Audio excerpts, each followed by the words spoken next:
Alright guys, we're back with more fantasy baseball content here. I'm going to help you guys go through your waiver wire to pick out the best and most important players you can add to your teams. But first, I want to thank everyone for being back here again supporting the channel. We hit our goal of 5,000 subscribers before the beginning of May. I'm really proud of that. Thank all of you guys so much for your continued support. But now the new goal, it's a big one, 7,500 subscribers by Memorial Day. So end of May, we want to get to 7,500 subscribers. So if you guys are watching this video and not subscribed, please go down there, click that big black button. Also drop this video a like if you're enjoying what you're watching. Now let's get into it. We're officially a full month of the way through the Major League season, and the waiver wire is pretty picked over. Not saying there's not a lot of really good players that are still available in a lot of your guys' leagues, but we do have to look a little bit harder to find them. But we are getting to a point in the season where a lot of minor leaguers are being called up by their teams, and those guys can often be really exciting options. Like the first player I'm going to talk about here, someone with legitimate superstar potential as a rookie, is Agustin Ramirez, catcher on the Marlins. I mentioned Ramirez in last week's waiver wire video because he was just called up right before I recorded it, but I didn't get to say much about him because we hadn't even seen him take one at bat at the Major League level. But he's been playing this whole week and he really hit the ground running. He just hit 2 home runs on Sunday, and in the first week of his Major League career, he's hitting .500 with 3 homers, 5 RBIs, 4 doubles, and a stolen base. The guy's truly taking the league by storm right now. And honestly, we have every reason to believe he can be a top 5 catcher the rest of the season. First off, for Ramirez, he has big-time pedigree. He was the centerpiece of the trade the Marlins and the Yankees made last summer, sending Jazz Chisholm to New York. And he's a consensus top 100 prospect, and even peaked at number 55 on Baseball Prospectus' top 101 prospect list. Past that, Ramirez has very real power. He's already hit 6 balls harder than 105 miles an hour in his first week of play, including one that was 111 miles an hour.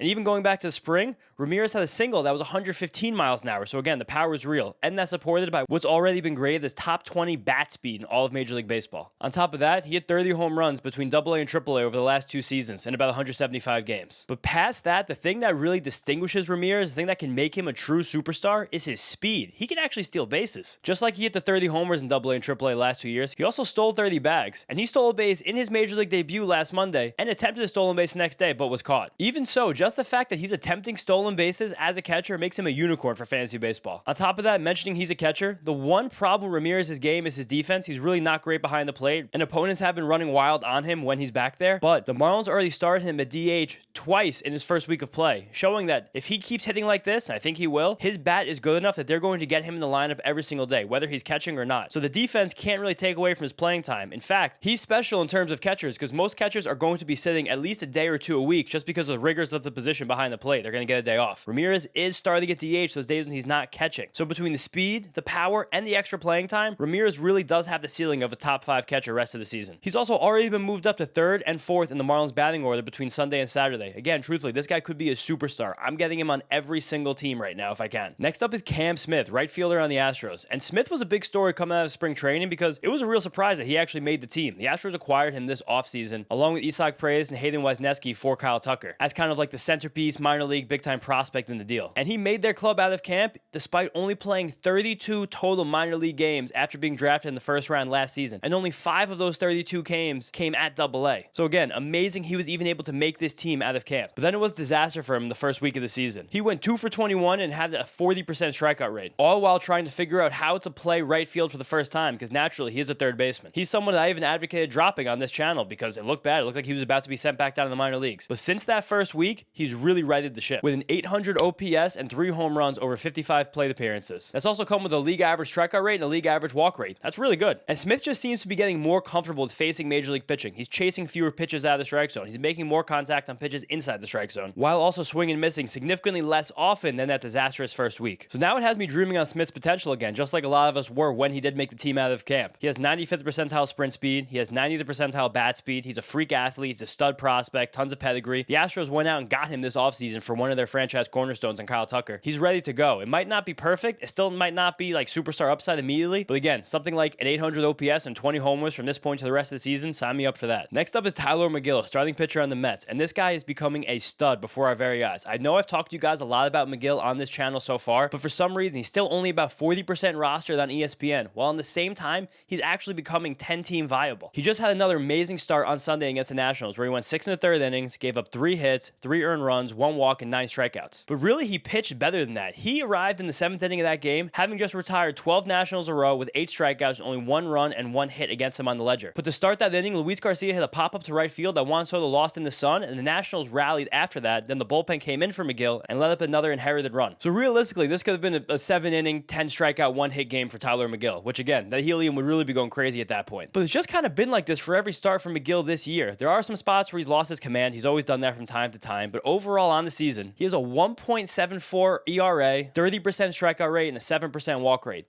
That's like top of the line A stuff. I know it's a small sample, it's still April, but he's really taking some steps forward. And even if we pull it back to last season, when the Mets reinserted him into their rotation late August when they need some starting pitching help, he's working on a 65-inning sample with an ERA under 2 and a strikeout rate around 30%. That is ridiculous ace-level stuff for McGill. And the big reason I'm so in on McGill this time around is twofold. First off, he's attacking hitters now more than he ever has. He's always had great stuff, but it seems like sometimes he struggled to actually trust that stuff. He's going after hitters time after time. In that game against the Nationals on Sunday, of the 23 hitters he faced, 19 of them got a first pitch strike. It's really easy when you have the kind of stuff McGill has to pitch well when you're ahead in the count. But also, another thing, and probably the biggest thing for McGill this season, is some massive pitch improvements and repertoire improvements that he's made over the last year. When he came back up last season towards the end of the year, he added a sinker to his repertoire, and that was a great wrinkle for him against right-handed batters coming in the upper 90s. And now this season, he's changed his slider to give the pitch more depth, it has more drop than last season, and it's a great weapon for him against lefties and righties alike. On top of that, he's revived his changeup, which he kind of got rid of through last season, but now he's brought it back this year as a kick changeup. A pitch that gets good drop, but still with high velocity. McGill has gone in and out sometimes with his command of it, but even just being able to show that pitch 10% of the time to left-handed batters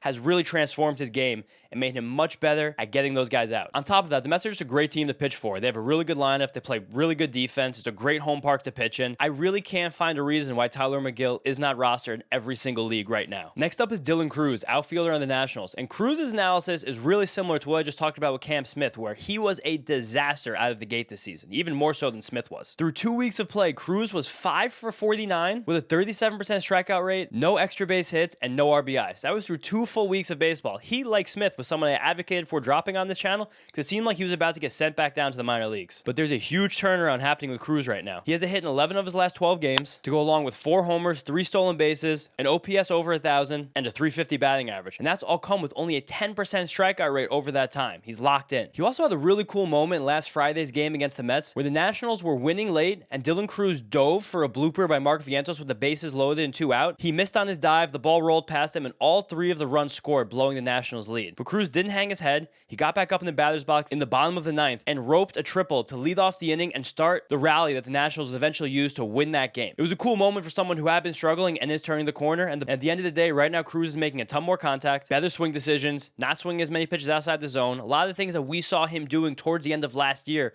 when his underlying stats hinted at the fact that this was a guy who could really break out in 2025. He was my preseason National League Rookie of the Year pick, and honestly, shame on me for bailing so soon. I can't deal with a 5 for 49 streak. Who am I? Because right now, he really looks amazing. Besides the fact that he's not drawing walks, but the power and the speed are real. This Nationals lineup is sneaky, not that bad.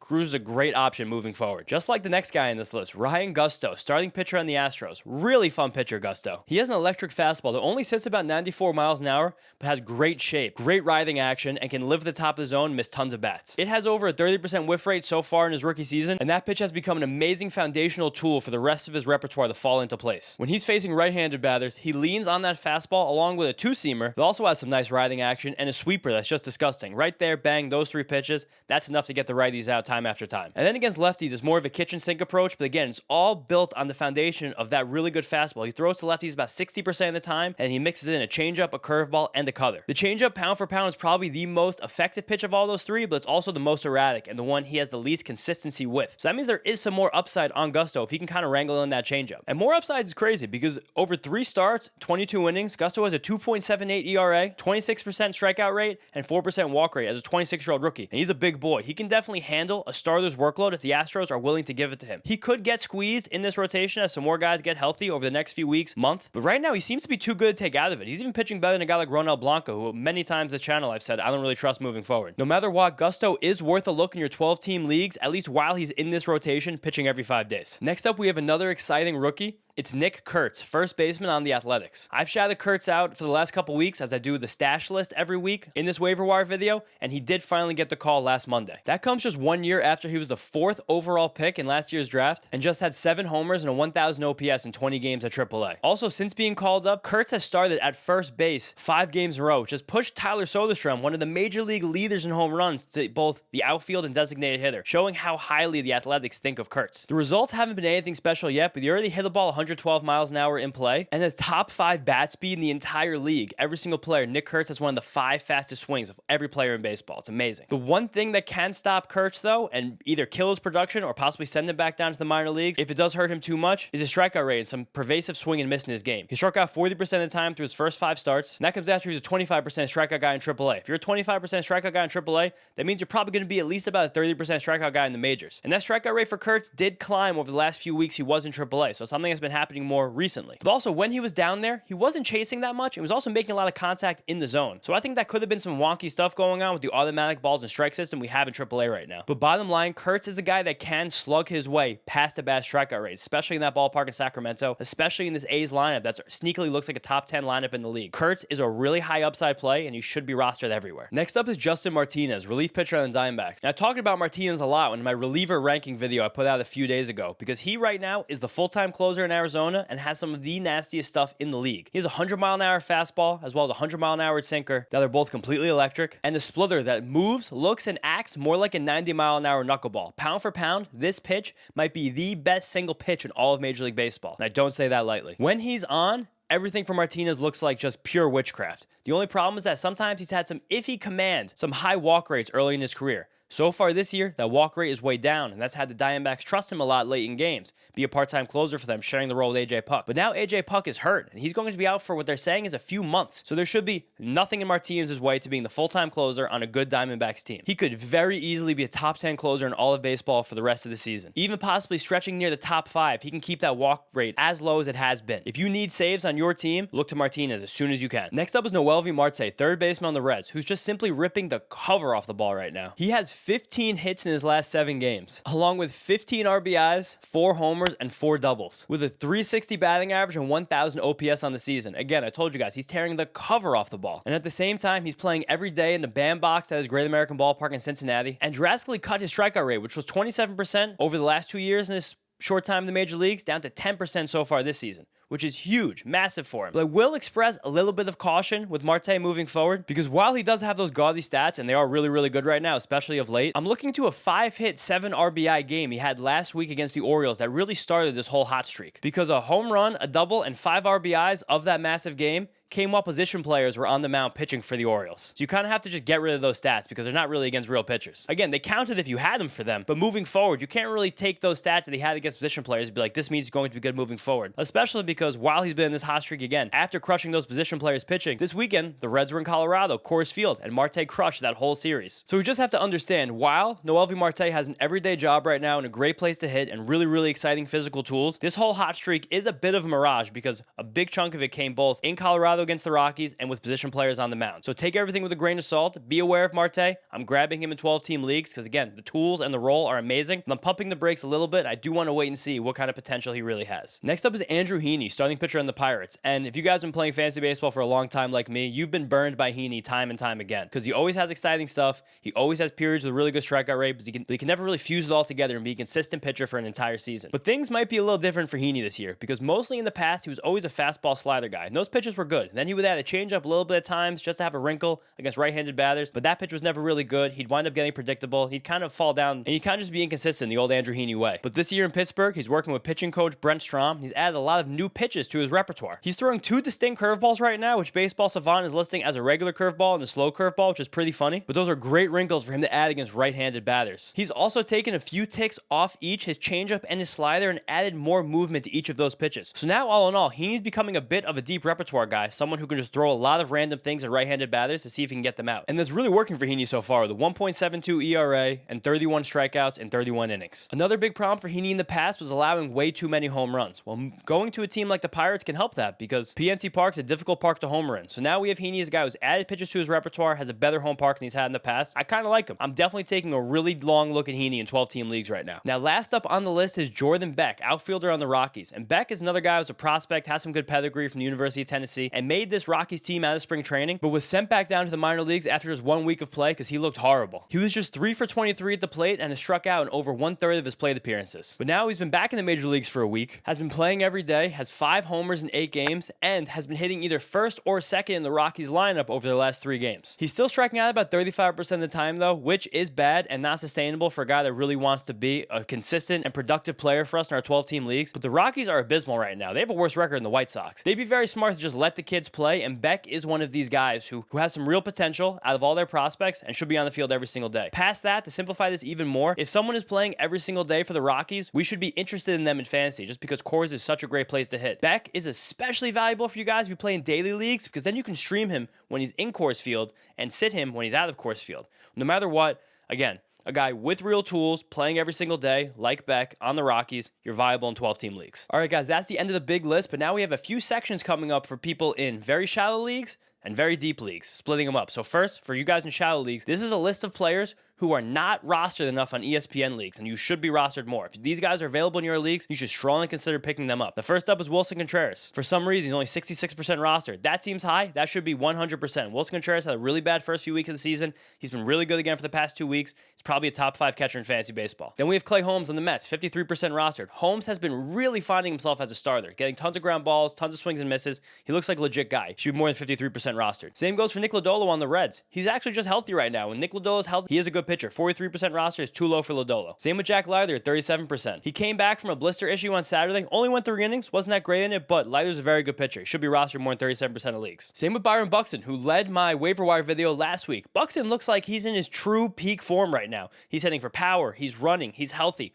Buxton should be rostered everywhere, rather than the 75% of leagues right now on ESPN where he is available. That's a shocking number, honestly. Same with Francisco Alvarez, the Mets catcher who's activated this weekend. He hit a home run his second game back, and he has tons of power. Probably a top 10 catcher rest of the season, but right now is only 18% rostered. That same 18% roster is Zach Neto, shortstop in the Angels. I shouted him out last weekend as well. He's a shortstop with power and speed, playing every single day, coming off a 20-30 season as a 23-year-old. The guy's a monster. He should not be available in 80% of leagues. Same goes for 3 other really exciting starting pitchers: Reese Olson, Grant Holmes, and Landon Roop. I shouted out in the waiver wire video last week. All 3 of those guys have had some hot and cold moments this season, especially Olson, who started the year cold, but his last 2 starts been really good. Grant Holmes has major swing and miss stuff, pitching every 5 days for the Braves. And Roop had 1 bad start after he led my waiver wire video last week. I still think this guy is possibly a top 30 or 40 pitcher moving forward. End of the day, all 3 of these guys are about 10% rostered, and they should all be way more rostered than that. Every 12-team league, these guys should be on teams. Now, next up, we have the stash list, where I'm going to tell you guys about some minor leaguers and guys rehabbing from injuries who you should be keeping an eye on, possibly adding to your teams and stashing, getting ready for them to play in the majors. And the first 2 guys are major prospects, Roman Anthony and Bubba Chandler. That's a big deal. I'm going to be shouting out those prospects a little bit more this video because the Super 2 deadline is quickly approaching in Major League Baseball. That's the deadline where if teams call up a minor leaguer before the Super 2 deadline,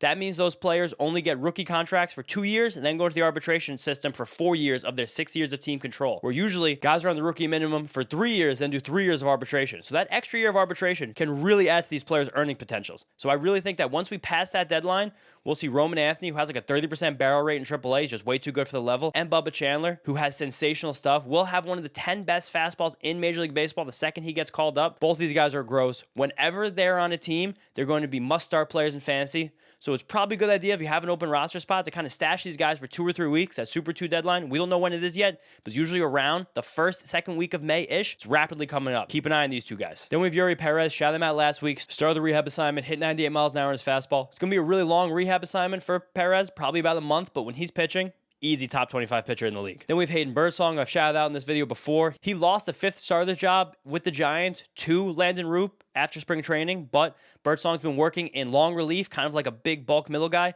He has really good stuff. The second he's a starting pitcher, he's a 12-team viable guy in the Giants. Then two more interesting prospects here. First, Jack Caglianone, first baseman prospect on the Royals. He's been playing outfield a little bit in Double-A, hitting the cover off the ball, and I think that's because the Royals' outfield is terrible, and their lineup in general also is just terrible.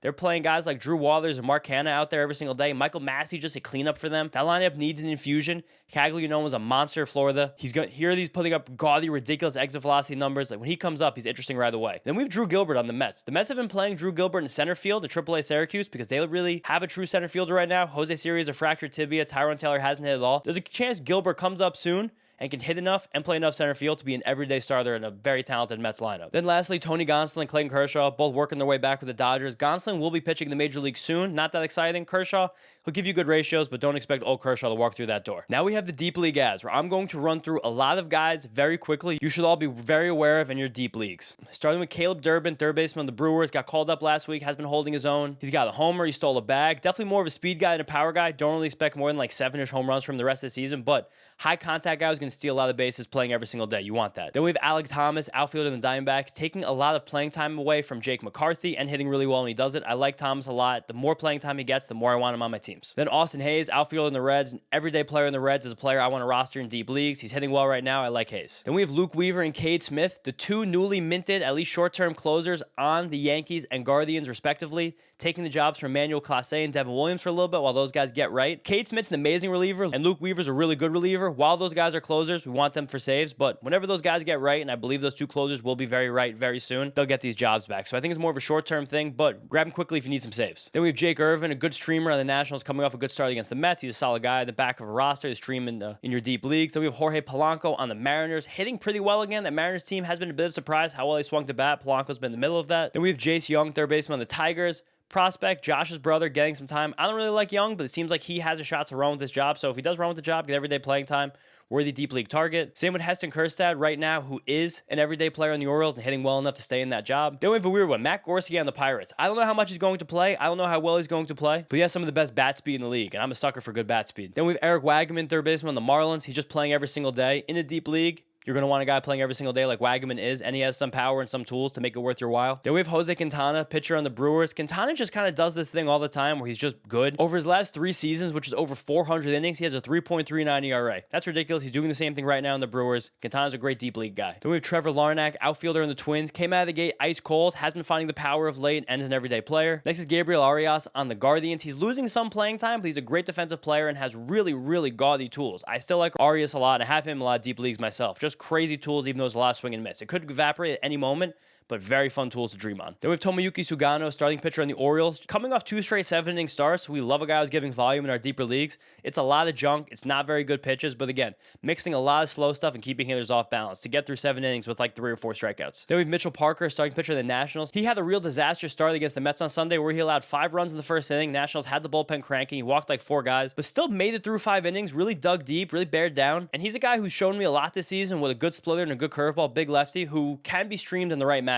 I do like keeping a guy like Mitchell Parker in the bottom of my roster in deeper leagues. Then you have Angel Martinez, outfielder on the Guardians, playing every day, making a lot of contact, stealing some bases. Then you have a really gross one here, Alex Verdugo on the Braves now. He's hitting leadoff every single day. If you're hitting leadoff every single day, you're worth looking any deep league. Same goes for Edgar Caro, catcher on the White Sox. Shot him out last week. He has great pedigree, makes kind of tons of contact from the catcher position. If you're in like a 15-team league, Caro should be a guy who's rostered. Then we have Cameron Meisner, who's probably not available anymore in your guys' deeper leagues, but he's just been playing every single day this season for the Rays, and it has been awesome. Then we have Griffin Canning on the Mets. I shout him out every single week in this segment because in the deep leagues, he's great. He's only throwing about 5-ish innings. He's getting some strikeouts. It's awesome. Getting more ground balls this year. He's just a good little option. Next, we have Logan Evans, starting pitcher on the Mariners. Just called up. You want starting pitchers in the Mariners because it's a great park to pitch in, but Evans doesn't really have that good of swing and miss stuff, so reserve for the deeper leagues. Then Jeff McNeil in the Mets, activated this past weekend, started a couple games, got a couple hits. He's going to play against every single right, and he could probably hit enough to be viable in your guys' deeper leagues. And lastly, a guy I've had in this segment, I think every single week this season, Gavin Sheets, outfield first base eligible, playing every single day in a good Padres lineup. Very worth our while. And now lastly, I gave you guys a lot of players to add, so I have to give you guys some to drop. First off is Luke Keeschel on the Twins. He fractured his forearm after a really fun first week of his career.